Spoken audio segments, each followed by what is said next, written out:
आज के मेहमान। अथ स्वागतम् शुभ स्वागतम् अथ स्वागतम् शुभ स्वागतम् आनन्द मङ्गल मङ्गलम् आनन्द मङ्गल मङ्गलम् हितप्रियं भारत भारतम् हितप्रियं भारत भारतम् स्वागतम् शुभ स्वागतम् अथ स्वागतम् शुभ स्वागतम्। दोस्तों, आज के मेहमान कार्यक्रम में हमारे साथ मौजूद हैं एक हरफन मौला शख्सियत। ये गजलकार हैं, पत्रकार हैं, संवाद लेखक हैं, पटकथा लेखक हैं और गीतकार भी हैं। तो संजय मासूम जी, आपका विविध भारती के स्टूडियो में बहुत बहुत स्वागत है। शुक्रिया, बहुत बहुत नमस्कार। अच्छा संजय जी, मर्डर 3, जन्नत 2, क्रिश 3 सभी के संवाद आप लिख रहे हैं। तो आपको क्या कभी किसी ने सीक्वल विशेषज्ञ का दर्जा दिया, कहा क्या आपको कैसा लगता है अगर किसी ने कहा तो? नहीं, लोग कहते रहते हैं मजाक में, हाँ मेरे दोस्त सब कहते रहते हैं। कुछ मेरे पत्रकार मित्र हैं, उन्होंने छाप भी दिया था कहीं एक अंग्रेजी अखबार में कि मास्टर ऑफ सीक्वल्स। ऐसा नहीं है, मैं कोई सीक्वल लिखने का मास्टर नहीं हूँ, विशेषज्ञ नहीं हूँ।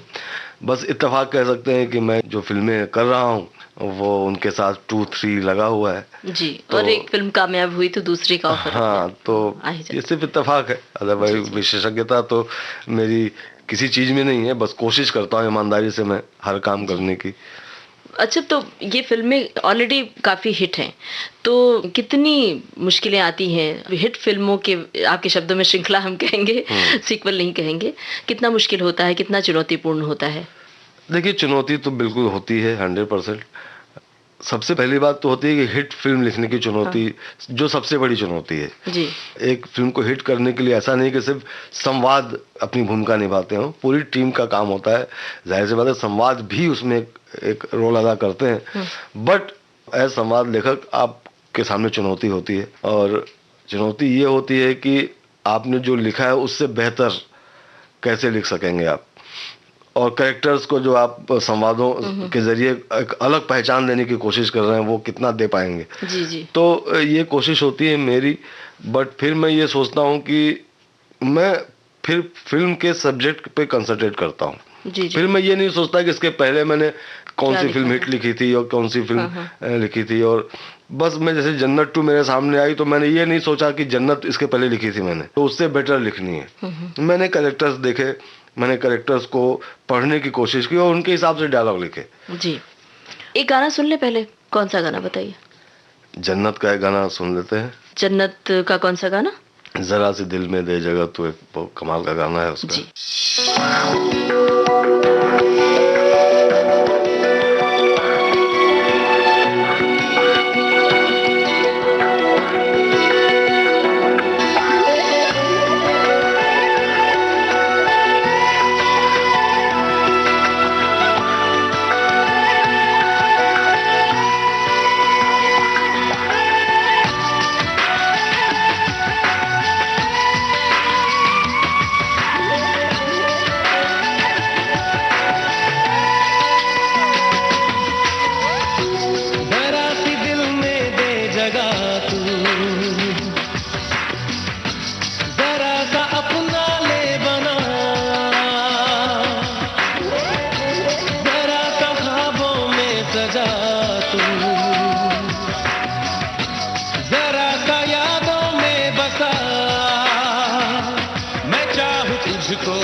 तुझको मेरी जा बेपनाह,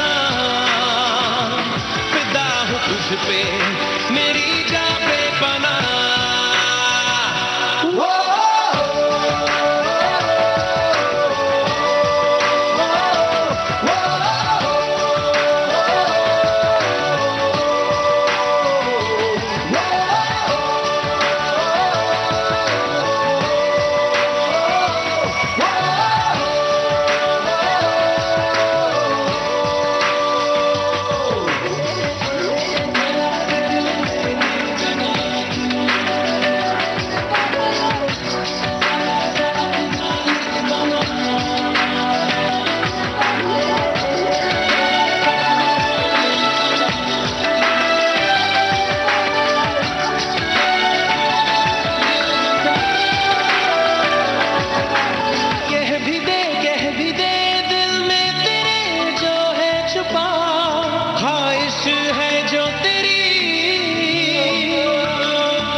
चाहूं तुझको मेरी जा बेपनाह,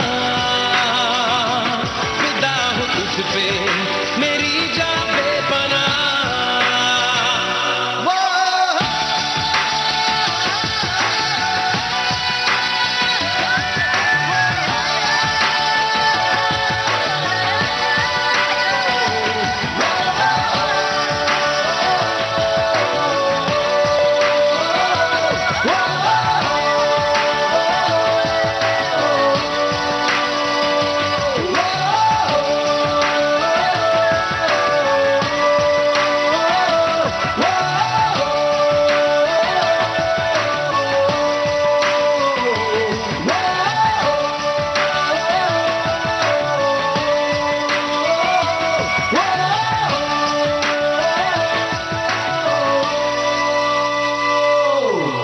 संजय जी, महेश भट्ट के लिए आपने कई फिल्में लिखी हैं, जन्नत, राज, मर्डर 3। तो हमें बताइए कि उनके साथ किस तरह से आप जुड़े? भट्ट कैंप जो कहा जाता है, मुलाकात हुई थी आपकी, ये तो आपने जिक्र किया कि किताब जब आपकी आई थी गजल संग्रह, तो लेकिन फिल्मों से कैसे जुड़े उनके साथ, महेश भट्ट से? ये भी एक बहुत दिलचस्प किस्सा में है मेरी जिंदगी का। देखिए, बेसिकली मैं डरपोक हूँ, डरपोक इन द सेंस कि कुछ लिखने के मामले में मेरे हाथ पांव फूल जाते हैं बेसिकली। लेकिन कुछ खास बात है, आपके चेहरे के हाव भाव से पता चल रहा है कि कुछ ऐसा वाकया आप बताने जा रहे हैं। हाँ, कमाल का वाकया हुआ था। महेश भट्ट साहब ने मेरी किताब रिलीज की थी, किताब के शेर उनको बहुत अच्छे लगे थे, तो उन्होंने कहा कि भाई आप गाने लिखेंगे। मैं उस वक्त की बात बता रहा हूँ। जी जी। उन्होंने मुझे अपने ऑफिस बुलाया। हाँ। ऑफिस बुलाया और एक संगीतकार से, उनका नाम नहीं लूंगा मैं, उनसे मिलवाया और उनसे कहा कि भाई ये संजय मासूम साहब हैं और ये बहुत अच्छे शेर गजलें कहते हैं, इनकी किताब आई है, तो आप इनसे गाने लिखवाएंगे, लेकिन ये जो लिखेंगे उसी पर ट्यून बनाएंगे आप। तो वो संगीतकार यंग संगीतकार थे और इस तरह से उन्होंने कहा कि ठीक है सर, बिल्कुल बिल्कुल ऐसा ही होगा। और उन्होंने मुझे ट्यून दी, ट्यून लेके घर आ गया। घर आ गया तो और मैं डर गया। मैंने कहा कि कहाँ महेश भट्ट साहब, कहाँ इनकी फिल्में, इनकी फिल्मों के हिट गाने, तो मैं इस तरह से तो गाने इस लेवल पे नहीं लिख पाऊंगा। तो मैं मिलने ही नहीं गया। हाँ, मैंने फोन भी नहीं किया, मिलने नहीं गया। जाहिर सी बात है कि उधर से भी उन्होंने भी फोन नहीं किया, मुझे क्यों करते वो फोन। तो ये सालों बीत गए और इस दौरान न कभी भट्ट साहब से मिला, न कभी कोई बात की, कभी कुछ नहीं। लेकिन फिर कृष्ण जब मैं कर रहा था, तो कृष्ण में राकेश जी की सहायक ट्रेन थी रक्षा मिस्त्री जी। वो एक फिल्म करने जा रही थी विशेष फिल्म्स के लिए, उसका नाम था किलर। इमरान हाशमी और इरफान खान साहब थे उसमें। तो उस फिल्म के संवाद के लिए उन्होंने मुझसे संपर्क किया और बताया कि ये विशेष फिल्म्स की फिल्म है, यानी कि महेश भट्ट साहब के साथ ये फिल्म है। तो मैं वापस डर गया। मैंने उनको बताया कि देखिए ऐसा ऐसा हुआ था, उन्होंने मुझे गाने लिखने के लिए बुलाया था और मैं भाग गया था। तो मैं आज तक मिला नहीं हूँ, मुझसे बहुत नाराज होंगे और वो मुझे बहुत डांटेंगे। तो उन्होंने कहा नहीं आप मिलिए। खैर इस तरह से मैं मिला और भट्ट साहब ने जाहिर सी बात है कि मिलते ही न डांटा वाटा नहीं, बहुत प्यार दिया। और इस तरह से पहली फिल्म मैंने उनके लिए लिखी किलर जी। उसके बाद से फिर सिलसिला शुरू हुआ। फिर उसके बाद जन्नत लिखी, फिर अभी जन्नत 2 लिखी, इसके पहले ब्लड मनी की। तो इस तरह से फिर जाहिर सी बात है कि उनको अच्छा लगा काम करना, और मुझे भी अच्छा लगता है उन लोगों के साथ। तो एक नामी फिल्मकार महेश भट्ट, तो उनसे काम करने का अनुभव कुछ बताइए हमारे श्रोताओं को। उनके साथ काम करने का अनुभव, देखिए मैं बताऊं आपको कि मैं बहुत किस्मत वाला मानता हूं अपने आप को कि मुझे महेश भट्ट साहब जैसी शख्सियत के साथ काम करने का मौका मिल रहा है। उनके साथ जब भी कोई फिल्म करता हूं मैं, और जब भी उसकी कोई सेटिंग होती है, मुझे हर बार कुछ सीखने को मिलता है। इतना कुछ है उनके पास, इतनी गहराई में उनके अंदर चीजें हैं कि मतलब हर सीन में जब मैं नरेट करता हूं, उनका जो रिएक्शन आता है, वो जिस तरह से रिएक्ट करते हैं, बोल के, हाव भाव से या एक्टिंग करके, वो मतलब कमाल का। वो जिसने काम किया उनके साथ वही समझ सकता है कि वो किस लेवल पे आपको पहुंचा देते हैं, किस लेवल की बातें करते हैं। मतलब हर बार जब मैं उनसे मिलता हूं तो अमीर होके निकलता हूं, मतलब कुछ हासिल करके निकलता हूं। क्या बात है। कोई बात याद आ रही हो इस वक्त तो बताइए, कोई डायलॉग अगर आपको इस वक्त बताना चाहते हैं हमारे श्रोताओं को। देखिए अगेन बहुत सारी बातें होती हैं, बट ये है कि मैं जन्नत 2 के दौरान एक मुझे याद आ रही है घटना कि मैंने उनको एक सीन नरेट किया था। तो सीन नरेट किया इसमें कि सैड सीन था, तो वो कुछ बोले नहीं, कोई रिएक्शन नहीं था, बिल्कुल चुप हो गए। वो मुझे समझ नहीं आ रहा था कि अब इनको अच्छा लगा सीन कि नहीं लगा, कि क्या है, कुछ बोल नहीं रहे हैं। और अचानक कुछ 2-3 सेकंड के अंदर वो खड़े हुए और उन्होंने, जो डायरेक्टर थे और हम सब थे, उनसे कहा और मुझसे कहा कि देखिए ये सीन ये इस तरह से होगा ना। और उन्होंने वो सीन पूरा इनेक्ट किया वहाँ पर कमरे के अंदर, और हम सब की आंखों में आंसू थे। तो मतलब वो ऐसा था और सब अवाक थे हम लोग कि सिर्फ भट्ट साहब ही उस सीन को इस तरह से समझ सकते थे, सोच सकते थे, और उसको इस तरह से उन्होंने मतलब करके दिखाया वहीं पर। तो वो कमाल का था, वो मैं कभी भूल नहीं सकता। वो पर्दे पर वो सीन है और जैसा उन्होंने किया था वैसा ही है, और कमाल का असर छोड़ता है जी। और दृश्य सामने होता है तो लिखना थोड़ा सा आसान हो सकता है जी। यहाँ पर संजय जी, क्या ब्लड मनी फिल्म का गाना सुनवाना चाहेंगे? ब्लड मनी में मैंने अतिरिक्त संवाद लिखे थे जी। बहुत अच्छी फिल्म थी, बिल्कुल बहुत अच्छे गाने थे उसके। ब्लड मनी फिल्म का कौन सा गाना आप सुनना चाहेंगे? उसका बहुत अच्छा गाना है, राहत साहब ने गाया है, मैं तो बस तेरी कुर्बत में चाहूं रहना सदा। तो सुनते हैं ये गाना।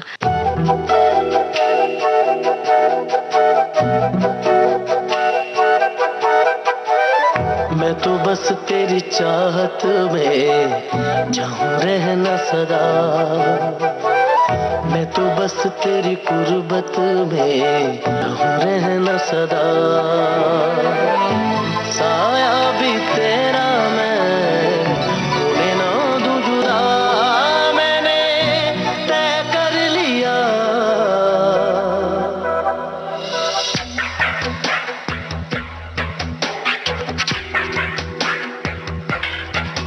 तेरे इश्क पे, तेरे वक्त पे बस हक है एक मेरा, तेरी रूह पे, तेरे जिस्म पे बस हक है एक मेरा, बस हक है एक मेरा, बस हक है एक मेरा।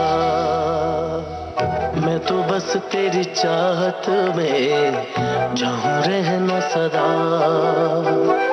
मैं तो बस तेरी कुर्बत में चाहूं रहना सदा।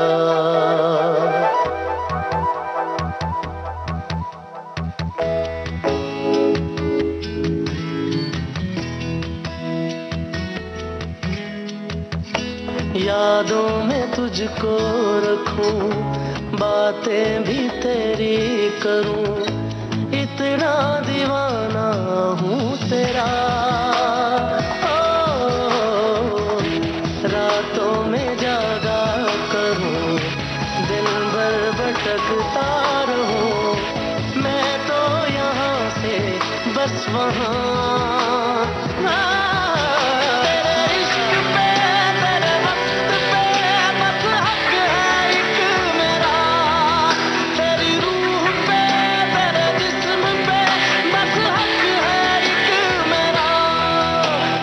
हक है एक बस हक है एक मेरा, मैं तो बस तेरी चाहत में जाऊं रहना सदा, मैं तो बस तेरी गुर्बत में जाऊं रहना सदा।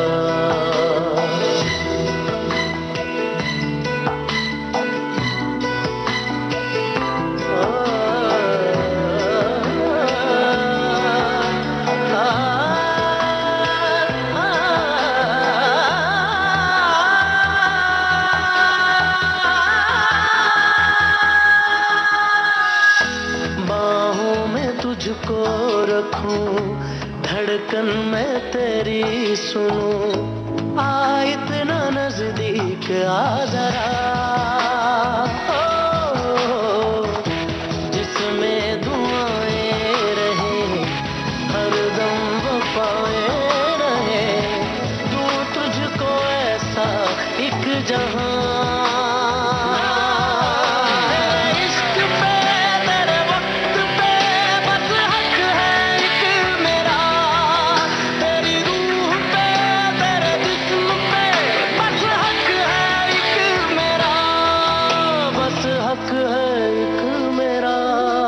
बस हक है एक मेरा।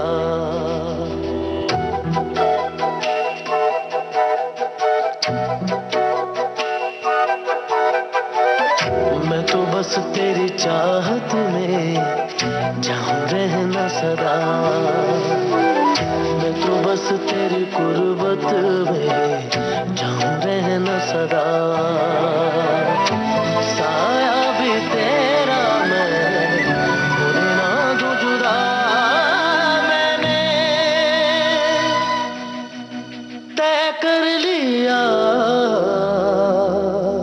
ब्लड मनी फिल्म के गाने के बाद हम आपसे ये जानना चाहते हैं कि संजय मासूम लेखक, गजलकार, शायर, पत्रकार और लेखक रहे हैं, लेकिन गीतकारी का सफर कैसे और कब शुरू हुआ?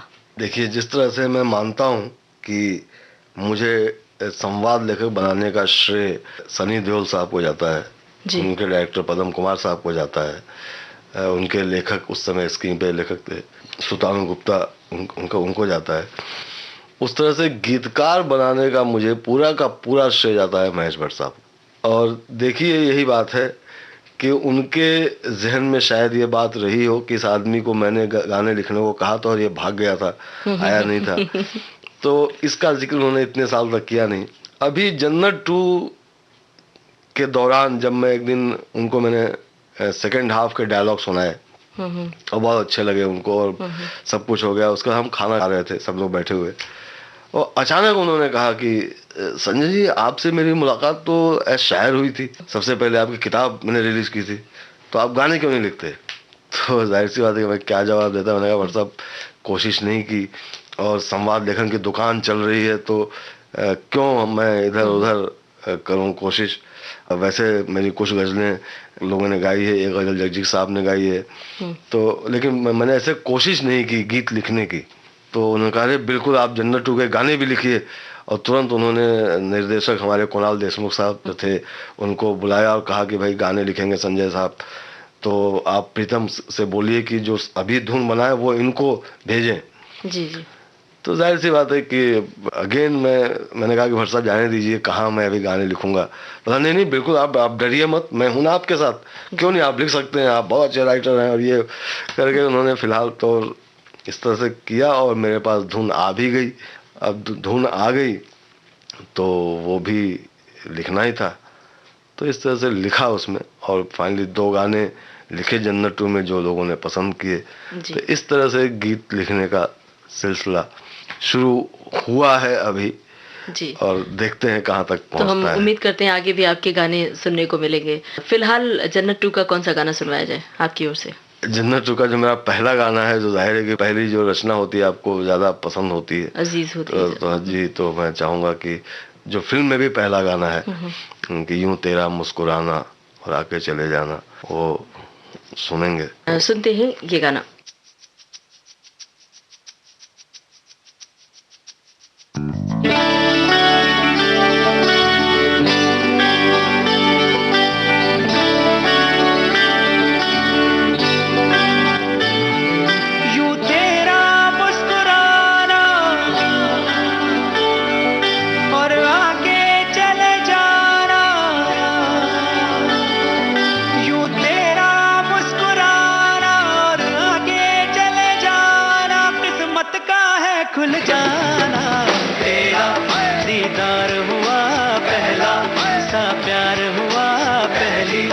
ही पार हुआ इस दिल को, ना तो इनकार हुआ ना ही इकरार हुआ, जाने क्या यार हुआ इस दिल को। यूं तेरा मुस्कुराना और आगे चले जाना किस्मत का है खुल जाना, तेरा दीदार हुआ पहला सा प्यार हुआ, पहली ही बार हुआ इस दिल को, ना तो इनकार हुआ ना ही इकरार हुआ, जाने क्या यार हुआ इस दिल को।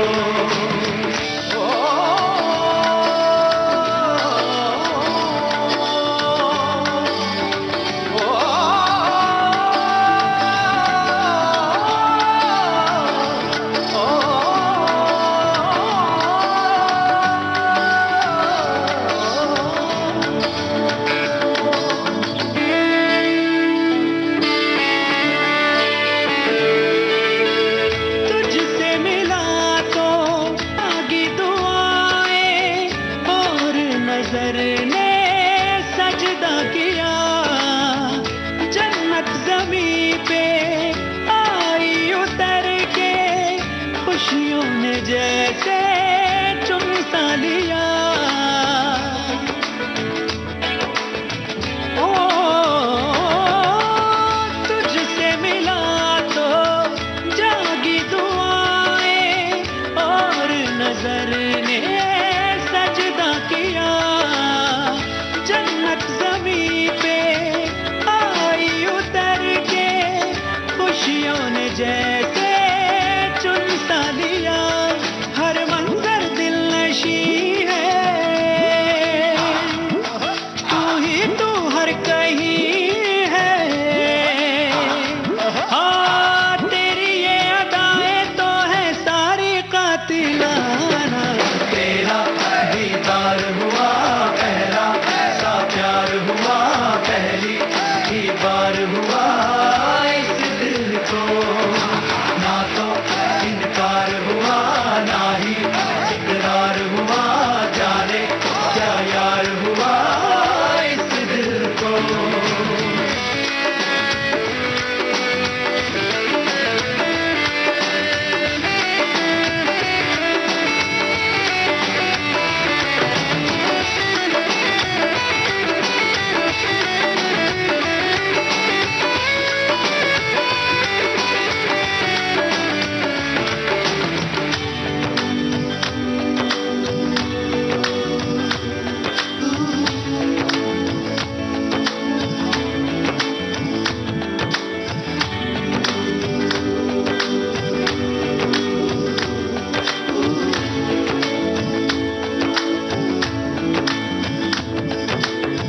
तेरे बिना मैं तन्हा था हर पल, होठों पे हर दम थी तश्नगी, मकसद नहीं था सपने नहीं थे, थी जिंदगी में आवारगी, तू मेरा रहनुमा है,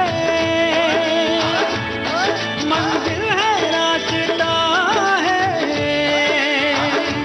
ओ मेरे लिए तू तो जैसे रब का है नजराना, तेरा दीदार हुआ पहला सा प्यार हुआ, पहली ही बार हुआ इस दिल को, ना तो इनकार हुआ ना ही इकरार हुआ, जाने क्या यार हुआ इस दिल को। तेरा मुस्कुराना और आके चले जाना, यूं तेरा मुस्कुराना और आके चले जाना किस्मत का है खुल जाना, तेरा दीदार हुआ पहला सा प्यार हुआ, पहली ही बार हुआ इस दिल को, ना तो इनकार हुआ ना ही इकरार हुआ, जाने क्या यार हुआ इस दिल को। जन्नत के संगीतकार प्रीतम साहब हैं, जी। तो उनके साथ सिटिंग हुई होगी, मीटिंग हुई होगी, उनके साथ किस तरह से आपका रैप हो रहा है, किस तरह से ट्यूनिंग रही है? ट्यूनिंग बहुत अच्छी है उनके साथ। जाहिर है बहुत बड़े संगीतकार हैं, वो बहुत व्यस्त हैं इस वक्त, बहुत सारी महत्वपूर्ण फिल्में कर रहे हैं, और मैं बिल्कुल नया नया डरते डरते उनसे मिला। लेकिन कमाल की बात है कि वो बहुत प्यार से मिले। ऐसा लगा ही नहीं कि मैं पहली बार गाना लिखने की कोशिश कर रहा हूँ। उनके जो असिस्टेंट्स लोग हैं उन्होंने पहले धुन भेजी थी मुझे, मैंने उस धुन पर कुछ काम करके फिर उनसे मिला मैं, फिर हम लोग बैठे, फिर उन्होंने कहा कि देखिए मीटर में 1-2 लाइन थोड़ी सी ये हो रही हैं, तो वहीं पे बैठ कर, लेकिन कुल मिला के बहुत अच्छा सहयोग किया उन्होंने, और मुझे ऐसा महसूस नहीं होने दिया कि मैं पहली बार लिख रहा हूँ।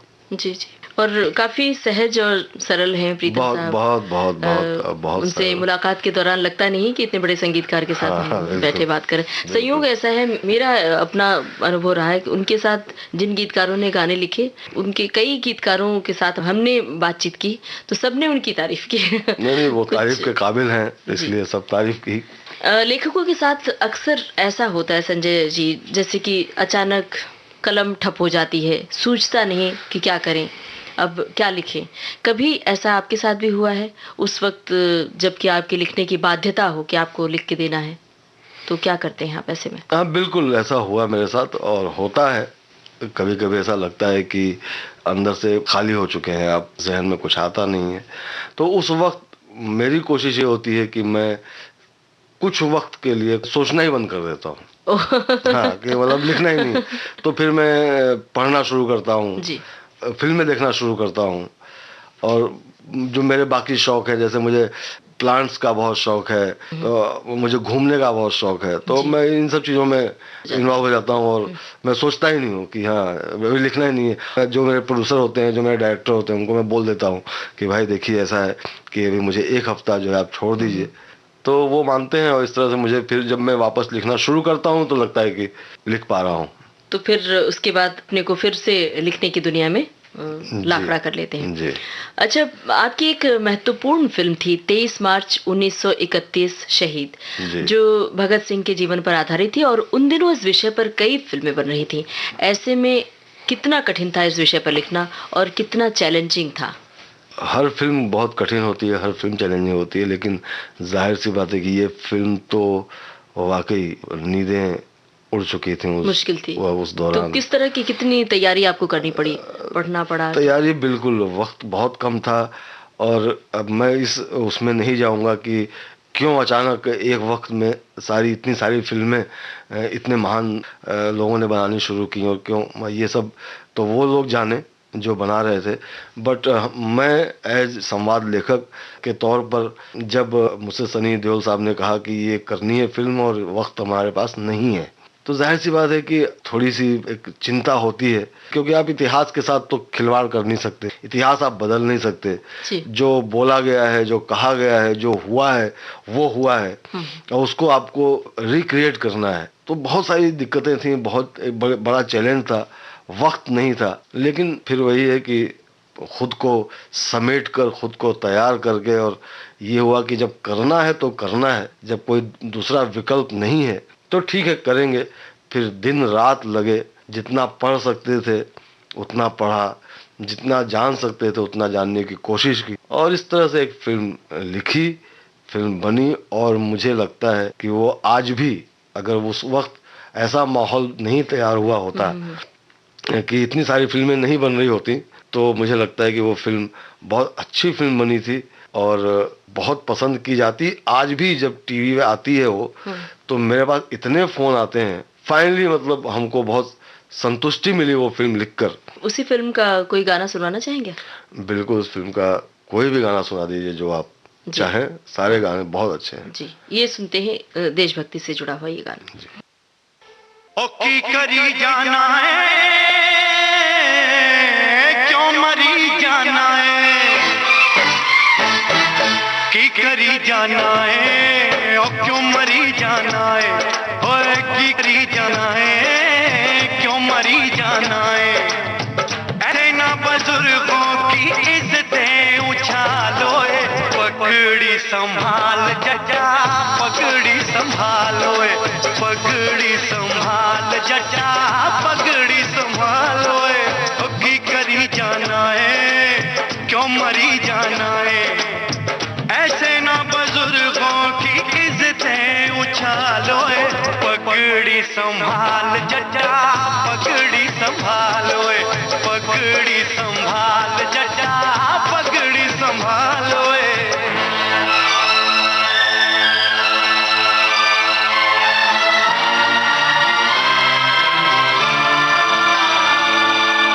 हल चलाए तूने ओए तूने फसल उगाई कैसे कोई ले जाएगा ये है तेरी कमाई तोड़ गुलामी की जंजीरें बेबस होना ऐसे तू है भारत माँ का बेटा भूल गया ये कैसे हो नहीं तू अकेला 80 सारे तेरे नाल पगड़ी संभाल जटा पगड़ी संभालो पगड़ी संभाल जटा पगड़ी संभालो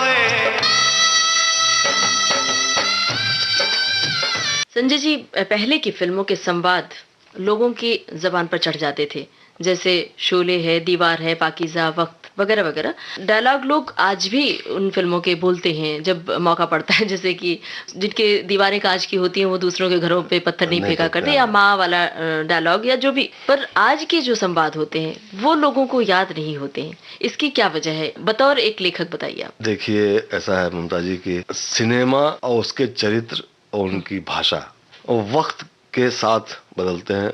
आज के जो सिनेमा के कैरेक्टर्स हैं, आज के जो चरित्र हैं, उनकी जो भाषा है, वो आज की जो हमारी भाषा है वही हो सकती है। पहले क्या होता था कि हम डायलॉग को फ्रेम करते थे, यानी कि हम राजकुमार साहब हैं तो उनका एक अंदाज होता था जी। जिसका जिक्र किया आपने डायलॉग का, कि चिनाय सेठ जिनके घर शीशे के होते हैं, तो अब उनके बोलने का एक अदा थी, उनकी पहचान थी वो जी। तो उनके हिसाब से डायलॉग राइटर डायलॉग सोचता था कि ताकि उसमें तालियां पड़े, क्योंकि वो दौर ऐसा था। आज सिनेमा बदल चुका है, आज सिनेमा बहुत रियलिस्टिक हो चुका है, चरित्र भी बहुत रियलिस्टिक हो चुके हैं, तो जाहिर है कि वो वही जुबान बोलेंगे जो हम आम बोलचाल की जुबान जो हम जिंदगी में देखते हैं। अगर हम आपस में सामान्य तरीके से बात करते हैं तो हम अपने कैरेक्टर से उस तरह से बुलवा नहीं सकते।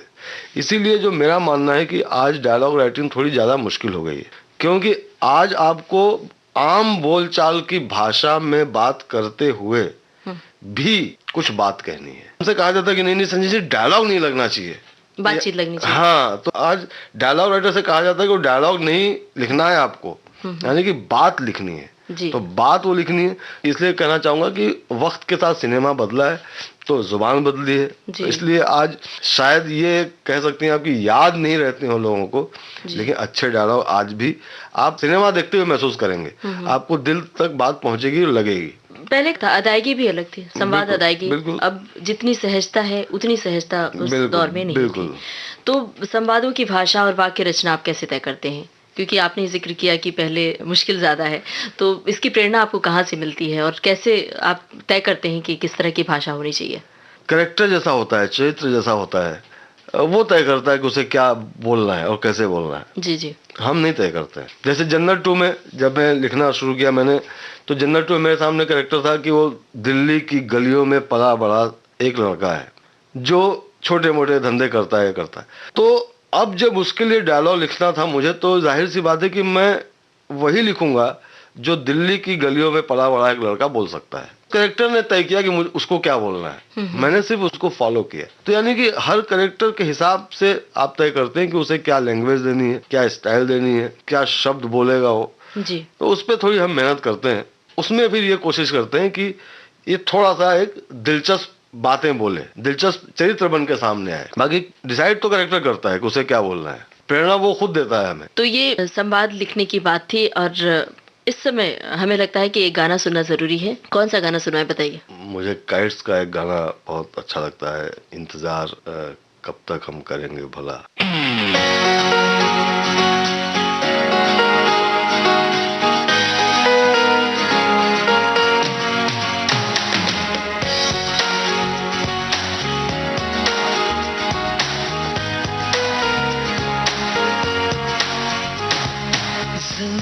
जिंदगी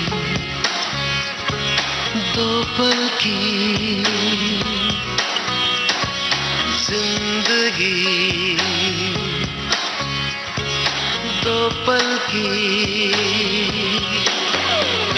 इंतजार कब तक हम करेंगे भला तुम्हें प्यार कब तक ना करेंगे भला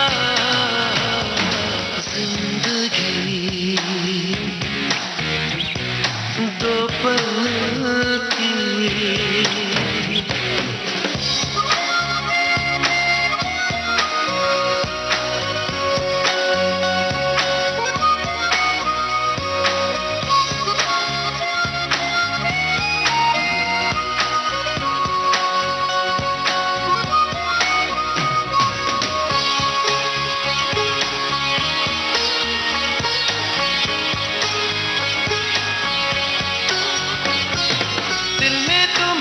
छुपा दी है मैंने तो अपनी ये जान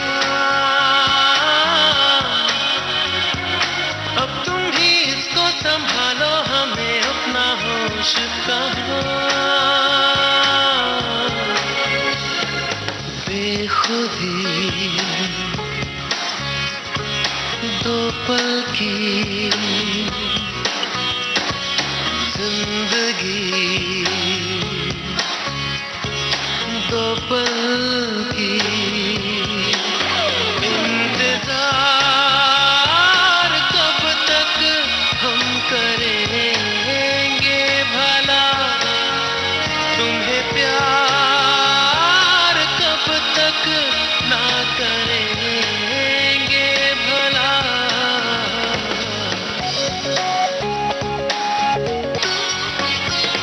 एक छोटा सा वादा उम्र से ज्यादा सच्चा है सनम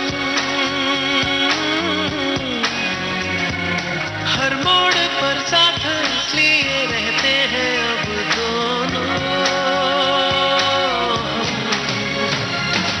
दोस्ती दो पल की जिंदगी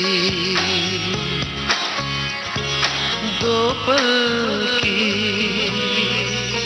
इंतजार कब तक हम करेंगे भला तुम्हें प्यार कब तक ना करेंगे भला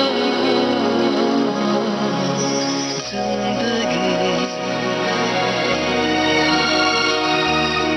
दो पल की जिंदगी आप अपनी कामयाबी का श्रेय किसे देते हैं? घर परिवार में अपनी पत्नी, माँ, या फिर आप अपने आप बताइए। मतलब किसी एक का तो नाम नहीं ले सकता, लेकिन नो डाउट कि मेरे माँ बाप का आशीर्वाद, ईश्वर की कृपा, मेरी अपनी खुद की मेहनत और जाहिर सी बात है कि मेरी पत्नी और जो मेरे हैं उन सब का सहयोग, ये सब चीज़ें एक साथ होती हैं तो बात बनती है। तो मैं ये मानता हूँ कि मैं खुशकिस्मत हूँ इस मामले में कि अब तक सबका सहयोग मिलता रहा है, तो ये पूरा श्रेय सबको जाता है।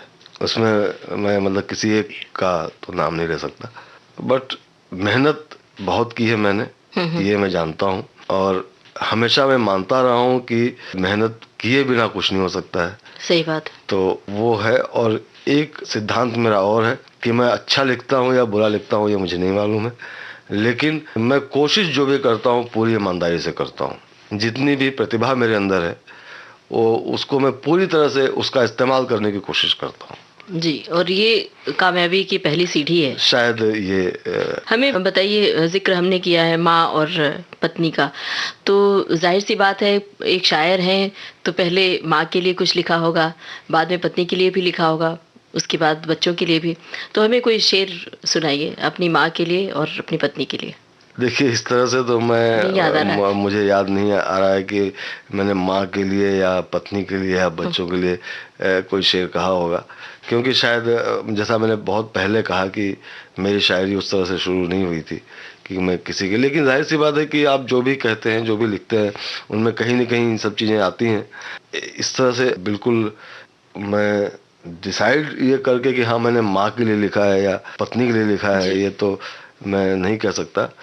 बट एक शेर मुझे याद आ रहा है जो मतलब ये शायद देखिए कि तेवर जो है उसमें आपको लगेगी कि शायद मुझे ये तेवर कहाँ से मिला होगा।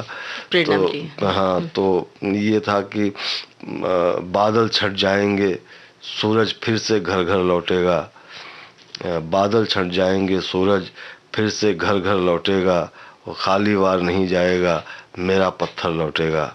और इसमें एक शेर था कि हिम्मत भी है जी, डर भी है, हिम्मत भी है डर भी है, हिम्मत भी है डर भी है, अब देखें क्या हो रास्ते में, या हिम्मत मंजिल पा लेगी या मेरा डर लौटेगा। क्या बात। तो इसमें आप देख सकते हैं कि मतलब क्या बात सबका कहीं ना कहीं ये है कि अच्छा, हमें इस समय ये बताइए कि कौन कौन सी फिल्में इन दिनों आप लिख रहे हैं, आने वाली कौन कौन सी फिल्में? आने वाली फिल्मों में उनका जिक्र हो चुका है बहुत बार कि अभी राज 3 रिलीज होगी।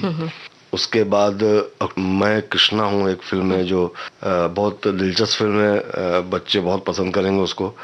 उसमें मैंने अभिनय भी किया है, ये अच्छा, पहली बार। क्या बात है। मैं आपको बता दूं, छोटा सा ही रोल है बट किया है, और वो रिलीज होगी। और फिल्म है इमरान हाशमी है उसमें, रश नाम है उस फिल्म का, और वो रिलीज होगी। उसके बाद फिर अगले साल मर्डर 3 होगी, और फिर जिसका हम सबको बेसब्री से इंतजार है अगले साल दिवाली पे क्रिश 3 रिलीज होगी। तो इस तरह से सिलसिला चल रहा है, तो देखते हैं जी क्या होता है। तो इन सारी फिल्मों के लिए हम शुभकामनाएं दे रहे हैं। और अब आपको ले चलते हैं बचपन की ओर, और गाजीपुर में आपका बीता बचपन, इलाहाबाद शहर में पढ़ाई। तो हमें गाजीपुर के बारे में बताइए, जो अपने मन की डायरी के पन्ने पलटिए, और गाजीपुर की क्या यादें हैं, कैसा था? देखिए बचपन की यादें तो जाहिर सी बात है, सबके बचपन की यादें बहुत ही मीठी और बहुत ही खट्टी सी और शरारत से भरी हुई यादें होती हैं।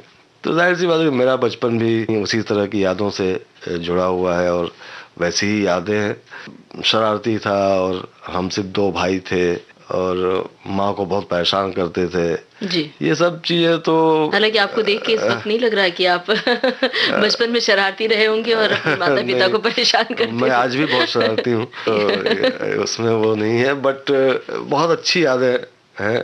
और आज भी मैं गांव जाता हूँ, अभी मैं गया था कुछ महीने पहले, तो बहुत अच्छा लगता है। हालांकि जिनको हम पहचानते थे, जिससे हमारी बहुत यादें जुड़ी हुई थी, वो चीजें अब खत्म हो रही हैं, खत्म हो चुकी हैं, चीजें बन चुकी हैं नए। थोड़ी तकलीफ होती है, बट अच्छी यादें हैं। बहुत अच्छा बचपन गुजरा मेरा। शायद इस मामले में अगेन मैं कि मानता हूँ कि इतना अच्छा बचपन, माँ बाप का प्यार और भाइयों का प्यार और पूरा परिवार, एक संयुक्त परिवार के साथ जो होता है, तो वो बहुत अच्छा था। और जी, कोई एक घटना बतानी हो, याद आती है तो?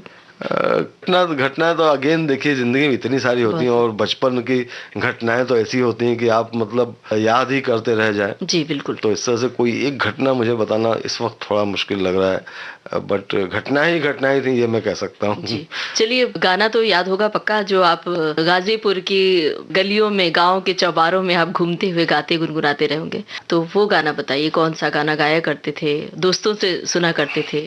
हाँ, तो मैं ये तो नहीं कह सकता कि मैं गाया करता था, क्योंकि शायद उसमें बहुत छोटा था।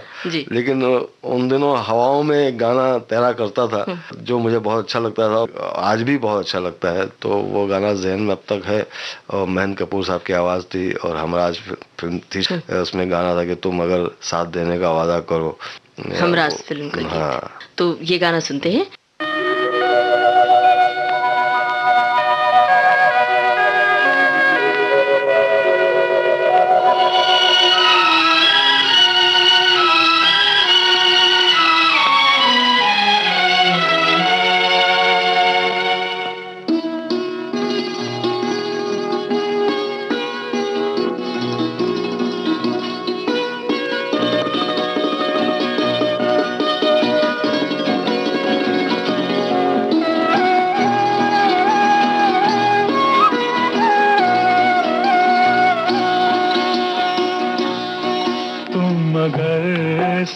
देने का वादा करो, मैं यूं ही मस्त नगमे लुटाता रहूं। तुम मुझे देख कर मुस्कुराती रहो, मैं तुम्हें देख कर गीत गाता रहूं। तुम अगर साथ देने का वादा करो, मैं यूं ही मस्त नगमे लुटाता रहूं।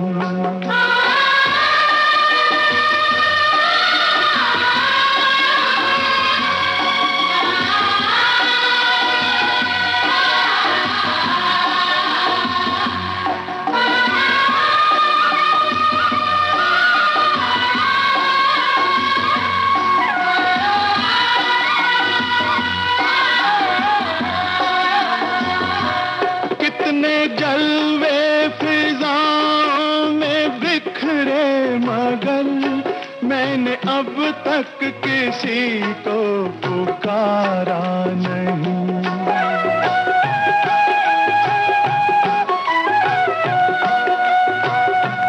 तुमको देखा तो नजरें ये कहने लगी, हमको चेहरे से हटना गवारा नहीं।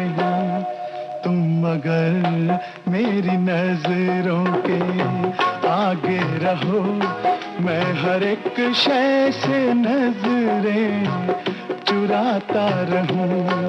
तुम मगर साथ देने का वादा करो, मैं यूं ही मस्त नगमे लुटाता रहूं।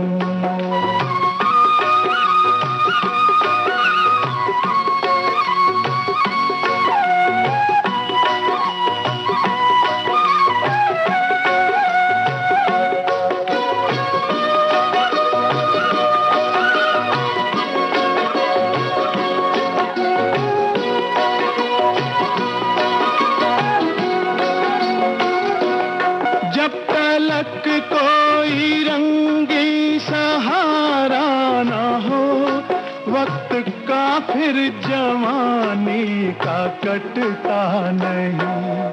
तुम मगर हम कदम बनके चलती रहो, मैं जमीन पर सितारे बिछाता रहूं। तुम मगर साथ देने का वादा करो, मैं यूं ही मस्त नगमे लुटाता रहूं। तुम मुझे देख कर मुस्कुराती रहो, मैं तुम्हें देख कर गीत गाता रहूं। संजय जी, एक महत्वपूर्ण फिल्म की चर्चा रह गई है, उसके बारे में हम आपसे जानना चाहते हैं। Film the train. हाँ, तो इसके संवाद भी आपने लिखे थे, इसके बारे में हमें कुछ बताइए। बड़ी चर्चित फिल्म थी, लेकिन हिट के खाते में तो नहीं आई, लेकिन संवाद काफी महत्वपूर्ण थे। हाँ, रक्षा और हसनैन जो डायरेक्टर थे किलर के, उनकी दूसरी फिल्म थी ये, और इसमें इमरान हाशमी साहब थे, और बहुत इंटरेस्टिंग फिल्म थी। इसके गाने बहुत अच्छे थे, गाने बहुत हिट हुए थे। इस फिल्म से जुड़ा मैं एकदम आखिरी वक्त में जुड़ा, बिल्कुल एक हफ्ते बाद शूटिंग थी, और डायरेक्टर लोगों का मेरे पास मैसेज आया कि ये फिल्म के डायलॉग लिखने हैं। तो मैंने कहा कि डायलॉग लिखने तो लिखेंगे, इसमें इतनी परेशान होने की क्या बात है, आप लोग हड़बड़ा क्यों है इतना। बोला नहीं सर, अगले हफ्ते से शूटिंग है। हमने क्या बात करें, अगले हफ्ते शूटिंग और आज आप कह रहे हैं कि डायलॉग लिखने। तो बोला हाँ सर, बस कुछ आप समझ लीजिए कि बस लिखना है। और तो मैंने ठीक है, तो मैं इनके निर्माता लोगों से मिला और फिर मैंने स्क्रिप्ट पढ़ी, और वक्त नहीं था तो जुहू में एक होटल है, वहाँ पे फिर मैं एक हफ्ते एक कमरे में बंद हुआ जी, और मैंने उस फिल्म के संवाद लिखे और फिल्म बनी। दुर्भाग्य से चल नहीं पाई, बट अच्छी फिल्मों में से एक है और मुझे लगता है कि उसको चलना चाहिए था। बट हर फिल्म की अपनी कुंडली होती है जी, तो उसमें बहुत ज़्यादा कुछ नहीं कर सकते आप, बट बहुत अच्छी फिल्म थी वो। और एक शायर के लिए ये फिल्म लिखना थोड़ी सी अलग किस्म की फिल्म थी, तो एक शायर के लिए थोड़ी मुश्किल आई होगी? नहीं, ऐसा कुछ मुश्किल नहीं। जब आप फिल्म लिख रहे होते हैं, जब मैं संवाद लिख रहा हो रहा होता हूँ तो मैं उसमें शायर नहीं होता हूँ, उसमें सिर्फ मैं एक संवाद लेखक होता हूँ जी, जिसे संवाद लिखना है। जी जी, बस उसमें मुझे कोई इस तरह की दिक्कत नहीं आई। जी। अच्छा, हमें ये बताइए कि संजय श्रीवास्तव संजय मासूम कैसे बने? क्या क्या इसके पीछे कहानी है? काफी जानकारियां सब आपके पास हैं। ये देखिए, इसकी भी एक कमाल की का किस्सा है जी, कि जब मैंने लिखने की शुरुआत शायरी से की, गाजीपुर में जब मैं था, वहां से शुरू की, तो जो मुझे शायर उस वक्त तुरंत मिले, उन्होंने कहा कि यार तुम शायरी करते हो तो तुमको तो मतलब बाकायदा शायर, पहले एक उस्ताद बनाना पड़ेगा। बोला हाँ, उस्ताद बनाना पड़ेगा और उस्ताद बनाने के बाद ही तुम लिख सकते हो। तो मैंने कहा ठीक है, अगर ये शर्त है तो मैं उस्ताद बनाता हूँ। मुझे मिले खलिश गाजीपुरी करके एक बहुत अच्छे शायर थे, उन्हें मैंने उस्ताद बनाया। तो उन्होंने कहा कि यार तुम्हारा नाम है संजय श्रीवास्तव, तो बड़ा अजीब सा है, तुम ये क्या शायर का नाम लगता नहीं है, तो अच्छा, तो अकाउंटेंट का नाम लगता है। तो मैंने कि तो आप बताइए। तो राही मासूम रजा साहब जो है वो गाजीपुर के ही हैं, उसी इलाके के। तो उन्होंने कहा कि यार हमारे यहाँ से इतने बड़े शायर हुए हैं, तो क्यों नहीं तुम मासूम रखते हो ना, कि संजय और मासूम कैसा लगेगा? बोला अच्छा लगेगा, तुम लिखना शुरू करो इसके साथ। तो इस तरह से तखल्लुस उन्होंने दिया, शेर कहने शुरू किए मासूम के साथ, और इस तरह से फिर एक नाम शुरू हो गया, तो सिलसिला चल पड़ा, तो आज भी चल रहा है। तो संजय मासूम के नाम से आप मशहूर हुए। और अब हमें बताइए चलते चलते कि मुंबई शहर में रहते हुए गाजीपुर और इलाहाबाद की बहुत सारी चीजें मिस करते होंगे। आप अपने नजरिए से बताइए कौन कौन सी चीजें मिस करते हैं यहाँ पर? देखिए, गाजीपुर और इलाहाबाद में की जो मिस करने वाली चीजें हैं, वो बहुत ऐसी चीजें हैं जो कि एक तो मैं मतलब वो आवारगी मिस करता हूँ जी, एक वो एक अल्हड़पन जो है वो मिस करता हूँ, एक फक्करपन जो था वहाँ वो मिस करता हूँ, वहाँ की मतलब शामें, चौराहों की शामें होती थी वो मिस करता हूँ। देखिए हर जगह की अपनी खासियत होती है। अब अगर मैं बम्बई से बाहर जाता हूँ तो बम्बई को मिस करता हूँ, क्योंकि आप जहाँ होते हैं वहाँ की चीज़ों की आदत हो पड़ती है आपको। तो इस तरह से कह सकते हैं कि मतलब ये हाँ मिस करता हूँ, बट बम्बई में जो है उसको एंजॉय भी कर रहा हूँ। तो इस तरह से आदमी खुद को ढाल लेता है, तो मैंने भी शायद ढाल लिया है। आपके मन में एक बसा हुआ है इलाहाबाद और गाजीपुर? वो तो बसा रहेगा, क्योंकि वहाँ तो कैसे आप जड़ों से कैसे कर सकते हैं, तो वो तो जड़ें हैं वहाँ पे, तो जी।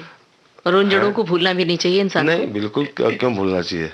और अब चलते चलते आपकी पसंद का कौन सा गाना सुनवाएं श्रोताओं को? बस मुझे लगता है कि एक भट्ट साहब की फिल्म थी, बहुत अच्छा गाना था जो मुझे बहुत अच्छा लगता है, कि जब कोई बात बिगड़ जाए तो, जब कोई मुश्किल पड़ जाए। हाँ, तो इसी भरोसे के साथ जीना है कि हमेशा कोई साथ रहेगा।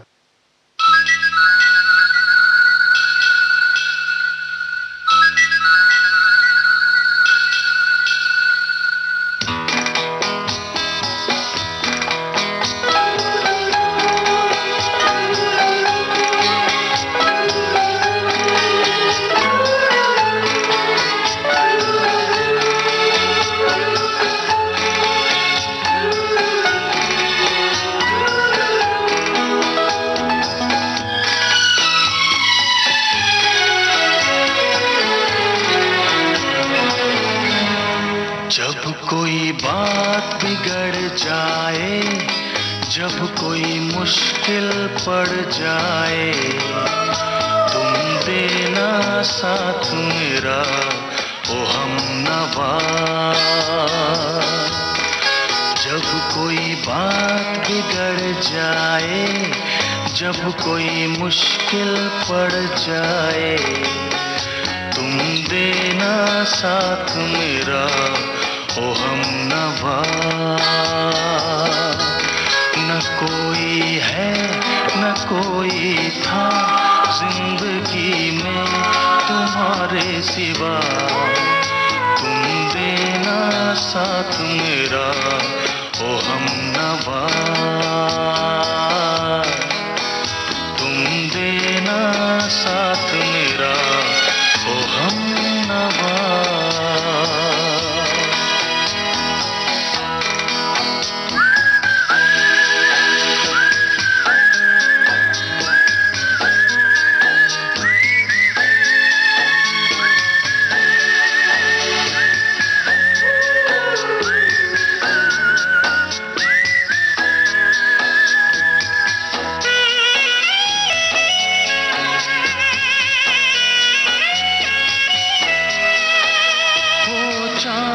जब तक रात देता है हर कोई साथ, तुम मगर अंधेरों में ना छोड़ना मेरा हाथ।